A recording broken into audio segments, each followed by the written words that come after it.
आज की वीडियो में हम लोग देखेंगे स्टेट क्या होते हैं या हुक्स क्या होते हैं। हुक्स को समझते हैं, ठीक है। तो हुक्स में एक सबसे बेसिक और सबसे इंपॉर्टेंट हुक आता है हमारे पास, यूज स्टेट।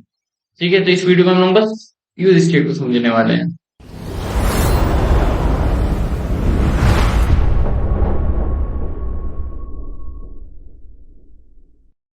तो चलिए अब समझते हैं यूज स्टेट क्या होता है। हमारा पहला हुक, तो इसका सिंटेक्स काफी इजी है। मैं पहली बार में तो अजीब लगता है, बट आगे चल के इजी होता है। काम करता हूँ, मैं यहाँ पर लिखता हूँ कॉन्स्ट, इस पर पैकेट लगाना पड़ता है। लिखते हैं state, set state equals to use state. ठीक है, ये बेसिकली कोई नई चीज नहीं है या कोई हुक भी नहीं बोलेंगे हम इससे। वैसे तो ये हुक है, बट अगर इसे सही से देखा जाए तो ये एक वेरिएबल है। ठीक है, ये हमारे रिएक्ट का वेरिएबल है। हमारा जैसे कि जावास्क्रिप्ट में कैसे वेरिएबल बनता है, let A B C equals to zero, ये हमारा जावास्क्रिप्ट का वेरिएबल बन गया।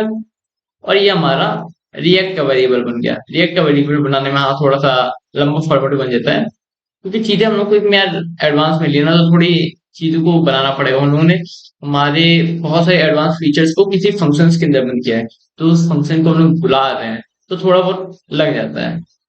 ठीक है, तो यहाँ पे हम लोग क्या करते हैं, इस तरीके से हम लोग अपना एक वेरिएबल क्रिएट करते हैं रिएक्ट में, इस तरीके से जेएस में। देखते हैं यहाँ पर क्या क्या, हाँ क्या सिमिलरिटीज है। जैसे यहाँ पे मैंने लेट इस्तेमाल किया, तो यहाँ पर भी मैं कौन से इस्तेमाल कर लेता हूँ, कोई दिक्कत नहीं। कौन सेम है। ठीक है, यहाँ पर अपने वेरिएबल का नाम बताना होता है। तो यहाँ पर देखिए मैंने भी अपने वेरिएबल का नाम बता दिया एबीसी। ठीक है, दोनों में एक नाम से नहीं रख सकता हूँ, तो मैं यहाँ पर एबीसीडी रख देता हूँ। और मैंने उसका नाम एबीसीडी रखा है, तो मुझे इसको भी एबीसीडी रखना पड़ेगा, एबीसीडी। ठीक है, इन दोनों का काम खत्म हो गया। अब बारी है इनिशियल वैल्यू की, यहाँ पर जीरो रख दिया मैंने, तो इनिशियल वैल्यू हम लोग यहाँ पर देते हैं, यहाँ पर रख दिया जीरो। दोनों सेम हो गए, बस इसमें एक ये चीज बच गया है। ठीक है, तो इसको भी समझेंगे, देखेंगे क्या यूज है। एक काम करते हैं, यहाँ पर इन वेरिएबल्स को इस्तेमाल करते हैं ना।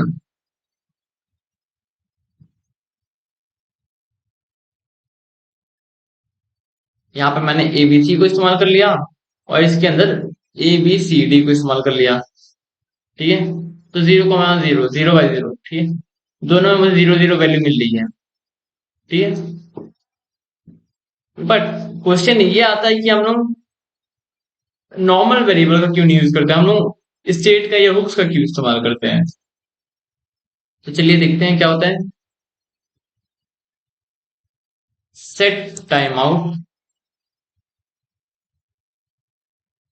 सेट टाइम आउट के बारे में आप लोगों को पता है, एक ऐसा फंक्शन जो कि हमारे किसी कोड को कुछ सेकंड बाद रन करता है, मतलब कि थोड़ा सा कोड को डिले कर देता है। मैं चाहता हूँ कि मेरा जो कोड है वो 5 सेकंड बाद चले,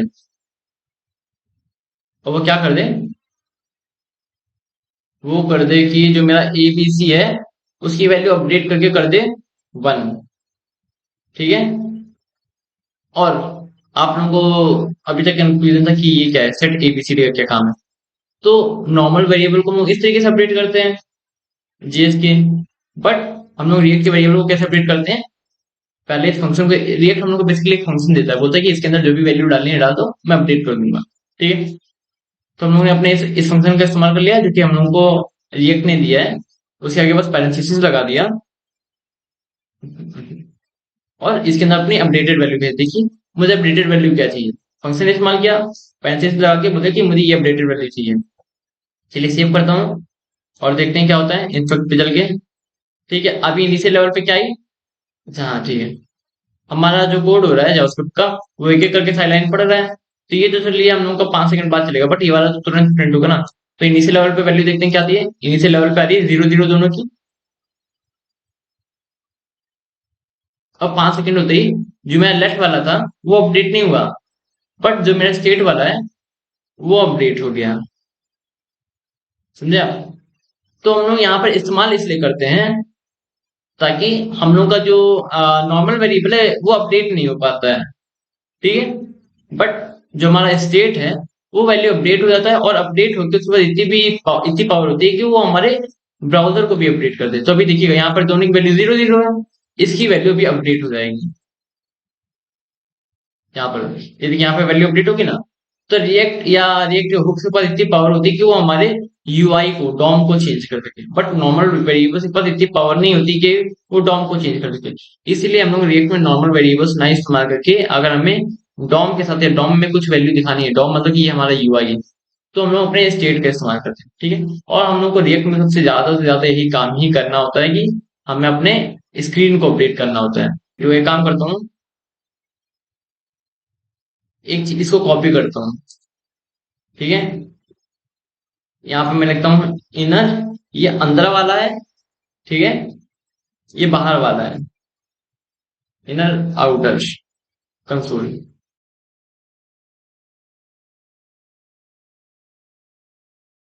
ठीक है। क्या है, देखिए इनर, हम लोग बस इतने पे ही ध्यान देना है। ये देख रहे हैं इनर पे क्या हुआ, मेरा लोकल वेरिएबल अपडेट हो गया, ये मेरा एबीसी अपडेट हो गया, बट मेरा एबीसीडी अपडेट नहीं हुआ, जबकि ये तो स्टेट था, ठीक है। इसको मैं जूम कर लेता हूँ, ये मेरा स्टेट था, बट ये मेरा स्टेट क्या हुआ, अपडेट नहीं हुआ इनर में। जब तक वो मेरे फंक्शन में था तब तक वो अपडेट नहीं हुआ। अब उसको पता चला, ब्रिया को पता चला कि हमारी कुछ वैल्यू में कुछ वैल्यूज आई है, मतलब कि कुछ अपडेटेड वैल्यू आई है आपके सेट एबीसी फंक्शन में, या हमारे स्टेट को अपडेट करने के एक फंक्शन में कुछ अपडेटेड वैल्यू आई है। तो एक काम करेगा, हमारे फिर से कंपोनेंट को चलाएगा। तो जानते हैं ये जो दूसरी बार मेरा कोड चला है, वो रिएक्ट नहीं चला है। रिएक्ट को पता चल गया कि मेरे पास कुछ अपडेट करने के लिए वैल्यू आई है, तो उसने पूरे के पूरे कोड को फिर से रीड किया। अब देख रहे हैं इनिशियल लेवल पे क्या आ गई, दोनों की वैल्यू वन हो गई, ठीक है। और आउटर में देख रहे हैं तो इसमें कुछ भी नहीं रहा, बट जो हमारा स्टेट था वो अपडेट हो गया, ठीक है। इसका मतलब ये हो गया कि जो अंदर के लेवल पे ना एबीसी की मेरी वैल्यू अपडेट हुई है, बट उसके पास इतनी पावर नहीं कि वो इस चीज को अपडेट कर सके। और रिएक्ट रिएक्ट वैल्यू कैसे अपडेट करता है वो भी बताना मेरा काम था, वो भी मैं समझाना चाहता था। वैसे करता है कि अगर इस देखिए 5 सेकंड बाद इसके पास वैल्यू आ रही है ना one, set state set ABCD की वैल्यू हो गई है वन, तो वो क्या कर रहा है, फिर से मेरे पूरे के पूरे कोड को रीड कर रहा है, ठीक है। तो अब फिर से मेरे कोड को रीड किया जा रहा है यहाँ से लेकर के यहाँ तक का, ठीक है। तो यहाँ पर तो अब इसके पास स्टेट के पास नई वैल्यू आ गई, इसकी मेमोरी में स्टोर हो गया कि हाँ मुझे वैल्यू दे दी गया है वन, तब इसकी वैल्यू वो जीरो नहीं, इसकी वैल्यू वो वन काउंट कर रहा है, ठीक है। और फिर से हम लोग नीचे आए तो देखा गया कि एबीसी को तो बोला गया यार इसकी वैल्यू जीरो है, तो मुझे यहाँ पर वैल्यू इसकी जीरो देखने को मिल रही है बार बार। ये कोई स्टार्टिंग समझते हैं, कुछ नहीं। ये अपना एक स्टेट बना हुआ है, एक वेरिएबल बना हुआ है, ठीक है। यहाँ पे एक वेरिएबल बना है, एक से टाइम आउट लगा है, जो कि क्या काम करता है, मेरे एबीसी की वैल्यू को अपडेट करता है और एबीसीडी की वैल्यू को भी अपडेट करता है, ठीक है। 5 सेकंड बाद करेगा वो लोड होने के। तो यहाँ पे क्या होता है, सपोज मेरा अभी इसमें कोड चल गया, दोनों की वैल्यू मुझे यहाँ पर जीरो दिख रही है, जीरो दिख रही है, ठीक है। यहाँ पे मैं लिखता हूँ जीरो स्पेस स्पेस जीरो, ये वैल्यू दिख रही है, ठीक है। तो क्या हो रहा है, 5 सेकंड बाद ये कोड चला, एबीसी की वैल्यू जीरो हुई, कुछ भी नहीं हुआ। सेट स्टेट की वैल्यू सेट एबीसीडी की वैल्यू जीरो हुई। अब इसको पता चल गया यार मेरी वैल्यू चलो जीरो हो गई है, इसने अभी तक कोड करके रखा, कोई भी चेंजेस नहीं किए, इसने ऐसा करके पूरा का पूरा कोड पढ़ लिया, ठीक है, सारा का सारा कोड पढ़ लिया। उसके बाद इसको पता है इसकी मेमोरी में ये चला गया कि मुझे एक अपडेट करने के लिए वैल्यू बोला गया है वन, तो इस समय इसकी मेमोरी में स्टोर है, वो पूरा का पूरा कोड फिर से पढ़ेगा, लाइन नंबर वन पे जाएगा, इसको पढ़ेगा, इसको पढ़ेगा।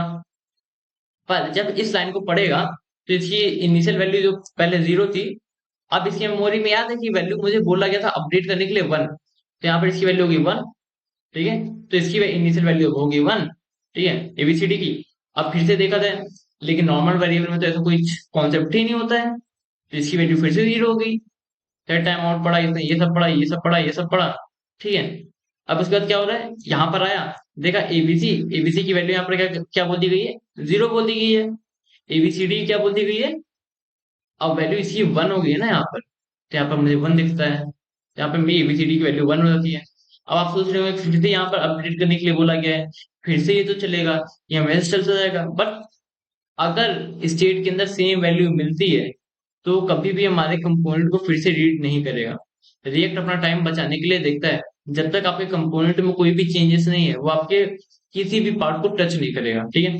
तो जब मेरे इनिशियल वैल्यू की, जो मेरा रिएक्ट इनिशियल वैल्यू है या जो मेरा एबीसीडी की इनिशियल वैल्यू है वो पहले से ही 1 है, और यहाँ पर मैं अपडेट भी करने को बोल रहा हूँ 1, तो ये क्यों करेगा? टाइम वैसे ना, बोले पहले से ही चलो आगे बढ़ो। ठीक है, वो आगे बढ़ा, इसको रीड किया, इसको रीड किया, इसको रीड किया।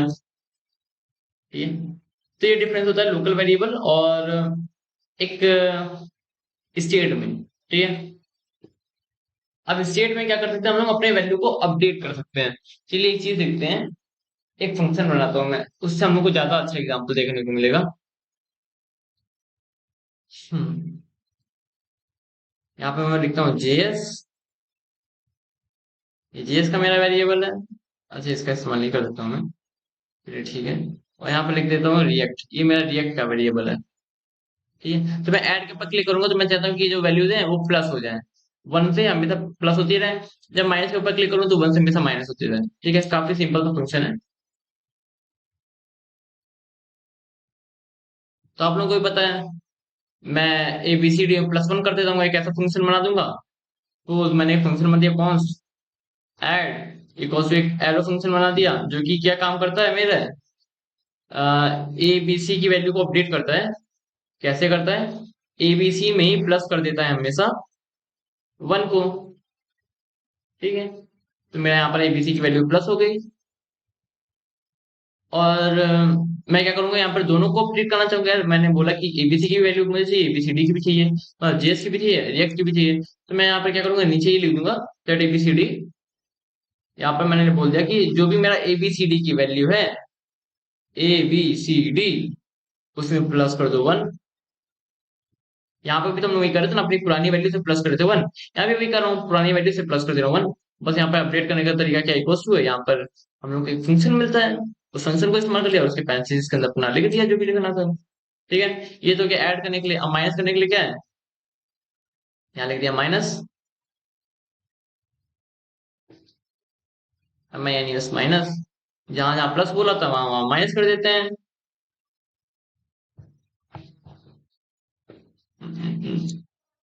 ये देखिए यहाँ पर माइनस हो गया। अब क्या करना है मुझे, कब इसको प्लस करना है, जब मैं इसके ऊपर क्लिक करूं तो प्लस हो, जब इसके ऊपर क्लिक करूं तो माइनस हो। तो मैंने आप लोगों को बताया था कि हमारा सारा का सारा जो काम होता है फंक्शनैलिटी देने का, वो जीएस का काम होता है। ठीक, तो जीएस में हम कैसे करते थे, document dot gate element by ID, फिर उसके ऊपर डॉक्यूमेंट, जो भी हम लोगों ने उसके एक वेरिएबल के अंदर सपोज कर लिया, button dot add event listener, event का नाम बताया क्लिक, क्लिक के ऊपर एक कॉल बैक फंक्शन चलाया। तो ये सारा काम अगर हम लोग को करना होता है यहाँ पे, तो हम लोग अपना जीएस का ना इस्तेमाल करते हैं, जैसे कि हम लोग ने जीएस में भी सेम प्रोजेक्ट बनाया था। बट ये रिएक्ट है, तो ये रिएक्ट क्या होता है, सीधा आप अपने इवेंट का नाम बताओ यार, यहाँ पर क्या इस्तेमाल करना है, तो मैंने बोल दिया ऑन क्लिक वाला। जब भी मैं अपने इवेंट के ऊपर क्लिक करूँ तो कुछ होना चाहिए, कोई मेरा कॉल बैक फंक्शन चलना चाहिए। तो ये बोलता है कि आप अपने इवेंट का नाम बता दो और बता दो इस इवेंट पे कौन सा फंक्शन चलेगा। तो मैंने बोल दिया क्लिक वाला फंक्शन। जब मैं इसके ऊपर क्लिक करूँ तो कोई फंक्शन चलना चाहिए। इसने बोला ठीक है, आप इवेंट लगा दो ऑन क्लिक और बता दो कौन सा फंक्शन चलेगा। तो ऐड वाला है, ऐड वाले के ऊपर जब भी क्लिक होगा तो मेरा ऐड वाला फंक्शन चल जाएगा। ठीक है, उसी तरीके से मेरा माइनस वाला बटन है, इसके ऊपर भी जब मैं क्लिक करूंगा तो एक इवेंट लगा देता हूँ ऑन क्लिक, ताकि जब कोई क्लिक करे तो कुछ मुझे यार फंक्शन चलाना है, ये पूछता कौन सा चलाना है, माइनस वाला चलाना है। बोला ठीक है, आप बस अपने फंक्शन का नाम बताओ तो मैं चला दूंगा। तो ये देखिए, जब मैं इसके ऊपर ऐड के ऊपर क्लिक कर रहा हूँ तो ये मेरा रिएक्ट वाला वैल्यू अपडेट हो रहा है। ठीक है, माइनस करो तो ये अपडेट हो रहा है। बट कभी भी ये अपडेट नहीं हो रहा मेरे जीएस का, देख रहे हैं आप, ये वैल्यू कभी भी अपडेट नहीं हो रहा है। जबकि मैंने दोनों में काम किया, दोनों में सेम काम किया। यहाँ पर मैंने क्या कर दिया, एबीसी को भी अपडेट किया है, यहाँ भी एबीसी को अपडेट किया, यहाँ भी मैंने अपने रिएक्ट को अपडेट किया है, यहाँ भी अपने रिएक्ट कंपोनेंट को अपडेट किया है। बट जो नॉर्मल वेरिएबल, इसके पास इतनी पावर नहीं कि वो हमारे यूआई को चेंज कर सके। ठीक है, इसलिए हम लोग क्या करते हैं, स्टेट का इस्तेमाल करते हैं या हुक्स का इस्तेमाल करते हैं। और आप लोगों ने देखा स्टेट का काम क्या है, हमारे एक मिनट इसको हटा देता हूं मैं, इसको भी हटा देता हूँ। जो हमारे कंपोनेंट है, हमारे कंपोनेंट की एक, हमारे कंपोनेंट की डेटा कोड कर रहा है, इसमें मेरा कंपोनेंट ही है। इस कंपोनेंट में डेटा क्या है, ये है, यहाँ पर जो भी वैल्यू है ये मेरा डेटा है, प्लस या माइनस कर रहा हूँ जो भी है, अभी छोटा सा डेटा पर डेटा है। तो हमारा स्टेट का काम क्या है, हमारी कंपोनेंट के डेटा को होल्ड करना। तो ये मेरे कंपोनेंट के डेटा को होल्ड कर रहा है ना। अपडेट चाहता हूँ तो अपडेट करता है, ठीक है। डिलीट चाहता हूँ तो डिलीट भी होता है, ठीक है। इस चीज का काम क्या होता है, बेसिकली हमारे कंपोनेंट के डेटा को होल्ड करना, हमारे पूरे पूरे कंपोनेंट के डेटा को होल्ड करना, बस। ठीक। और वो हमारी हेल्प करता है कि हम अपने वैल्यूज को या अपने डेटा को जब चाहें तब अपडेट कर सकें, ठीक है। तो देखिए एक वेरिएबल बन गया रिएक्ट का नॉर्मल सा। अपडेट करने के लिए मैंने फंक्शन चला दिया, और मैं माइनस के लिए वाला फंक्शन चला दिया। अब मैं बोल रहा हूँ कि जब भी मैं बटन के ऊपर कोई click click click click event on click पे पूछता आपको कौन सा इवेंट चलाना है, ये वाला चलाना है। फिर बटन का एक माइनस का बटन है, तो इसके ऊपर क्या कहोगे, एक ऑन क्लिक इवेंट लगा है, ये पूछता आपको कौन सा इवेंट चलाना है या कौन सा कॉलबैक फंक्शन चलाना है, माइनस वाला चलाना है, तो ये हो गया। अब देखिए यही काम रिएक्ट में जावास्क्रिप्ट में करना कितना मुश्किल था। Document dot gate element by ID, यहाँ पे गए, ठीक है, जो भी आईडी क्या है। अब इसको वो एक वेरिएबल के अंदर बंद किया, उस वेरिएबल के ऊपर एक ऐड इवेंट लिसनर लगाया, फिर इवेंट बताया, क्लिक, ठीक है। फिर यहाँ पे अपना एक कॉल बैक फंक्शन चलाया। अब वो भी नहीं पता कि हमारा ये ऊपर लगा है नीचे लगा है, कुछ भी रख सकता है गड़बड़। इतने सारे काम है हमको, इसने क्या कर दिया, रेक ने एक छोटे से वर्ड के अंदर बंद कर दिया। तो मैंने आपको बताया था ना, रिएक्ट किस तरह बना है। उसने हम लोग के बड़े बड़े मेथड्स को एक छोटे छोटे प्रॉपर्टीज, छोटे छोटे फंक्शंस के अंदर बंद कर दिया, और वो हम लोग को उसने दे दिया है। तो हम लोग का एक लाइब्रेरी बन के तैयार हो गया। आप लोग भी ऐसा कर सकते हैं, आप लोग भी कोई बड़े बड़े फंक्शंस को पकड़िए, उसके छोटे छोटे लाइक बड़े बड़े मेथड्स को पकड़िए, बनाइए, एक छोटे छोटे फंक्शंस के अंदर बंद कर दीजिए, बस थोड़ी सी वैल्यू लीजिए, ज्यादा आउटपुट लिखिए। इस तरीके से आप अपना एक लाइब्रेरी क्रिएट कर सकते हैं, ठीक। तो आई थिंक आपको स्टेट समझ आ गया होगा। स्टेट का काम क्या होता है, हमारे कंपोनेंट के डेटा को होल्ड करना, ठीक है, और इवेंट्स के अकॉर्डिंग या हमारे नीड के अकॉर्डिंग उस डेटा को अपडेट करना, ठीक है। हम लोगों ने आज एक इवेंट भी देखा, ऑन क्लिक, ठीक है। उस ऑन क्लिक में हम लोग कैसे अपने कॉलबैक फंक्शन को चलाते हैं वो भी हम लोगों ने देखा। तो यहाँ पे अगर मैं चाहता तो ये जो फंक्शन है अपना, यहाँ भी कॉल कर सकता था, ठीक है। ऑन क्लिक के ऊपर ये जैक चला दिया तो भी ये मेरा काम करेगा, बट मैंने यहाँ पर क्यों नहीं लिखा, थोड़ा कोड साफ सुथरा लग रहा है, और कुछ भी नहीं। तो हम लोग स्टार्टिंग से एक अच्छे कोड के साथ, मेंटेन कोड के साथ काम करेंगे तो ज्यादा बेटर रहेगा, ठीक है। तो यहाँ पे मैं कोड थोड़ा सा मेंटेन, ठीक है, इसे कोई भी रीड कर सकता है और कोई भी समझ सकता है।